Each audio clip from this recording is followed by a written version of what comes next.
최 팀장입니다.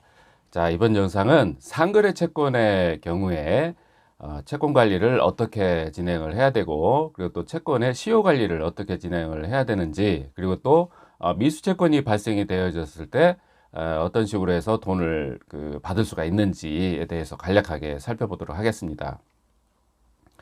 상거래 채권의 종류는 매우 다양합니다.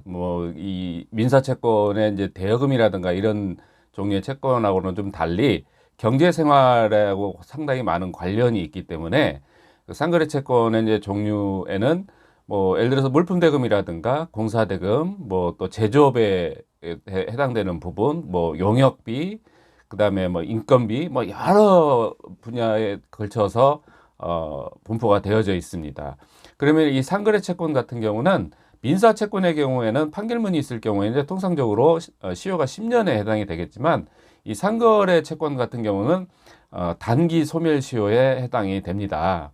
판결문을 획득을 하지 않은 이상 그럴 경우에는 단기 소멸시효에 해당이 되기 때문에 공사대금이나 또는 물품대금이나 이런 경우 같은 경우는 통상적으로 3년의 단기 소멸시효에 해당이 됩니다.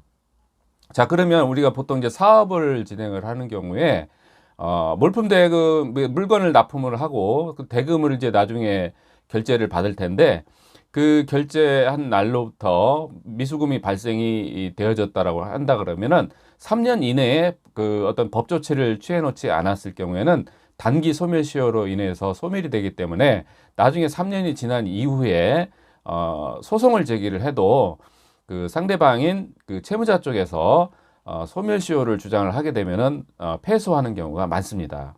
자, 그러면 이 상거래 채권 같은 경우, 특히 이제 물품대금, 공사대금 이런 경우에는 평소에 채권 관리를 할 경우에 채권의 원인이 되는 채권 원인 서류를 잘 관리를 해야 됩니다.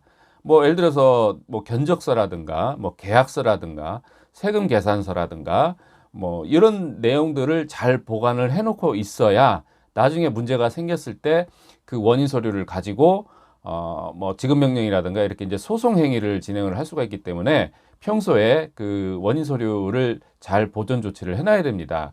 특히 공사대금 같은 경우는 이런 계약서가 없이 수의 계약으로 하는 경우도 상당히 많습니다. 자, 그렇기 때문에 나중에 공사대금을 받지 못했을 경우에도 돈을 받을 수 있는 그 권리를 입증을 하기가 상당히 어려워요. 예를 들어서 소송을 하려 그러면은 서면으로 되어져 있는 이런 서류들이 좀 갖춰져 있어야 됩니다. 채권 원인 서류가. 근데 수의 계약으로 해서 그냥 서로 구두상으로 오간 계약이라 그러면은 근거 서면이 남지가 않기 때문에 그런 거는 소송 절차를 밟기가 상당히 어렵습니다. 그래서 이 상거래 채권뿐만 아니라 민사 채권도 마찬가지겠지만은 모든 것은 법적으로 해결을 할 경우에는 서면으로 확실하게 어떤 문건을 작성을 해 놓아야 나중에 문제가 생겼을 경우에 소송 절차의 원인 서류로서 제출을 해서 승소 판결을 받을 수가 있습니다.